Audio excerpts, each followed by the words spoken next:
Toyota Place is your place. Toyota Place. Toyota Place đã phục vụ cộng đồng Việt Nam trên 30 năm. Xe hơi và xe truck mới về mỗi ngày. Tại Toyota Place, chúng tôi dành mọi sự dễ dàng khi quý vị mua hoặc lease xe Toyota mới hoặc xe Toyota cũ có certified, bao gồm xe hơi, truck và SUV. Tại Toyota Place có nhiều sự lựa chọn, nhiều xe Toyota trong kho và tiết kiệm nhiều trong suốt tháng. Trên hầu hết các xe Toyota nổi tiếng như Camry, Corolla, RAV4, Tacoma, Highlander, Tundra, chúng tôi đều có ở giá quý vị muốn và payment quý vị mong. Đừng chờ đợi nữa, hãy mau đến để lựa chọn và đặt ngay cho mình một chiếc xe Toyota mới, truck hoặc SUV, hoặc đến để xem một dàn xe cũ trong kho.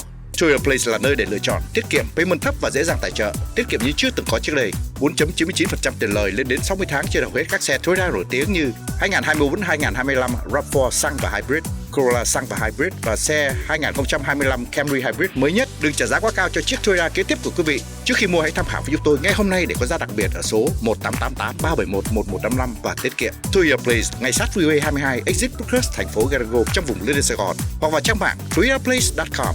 Toyota Place is your place. Let's go places. Toyota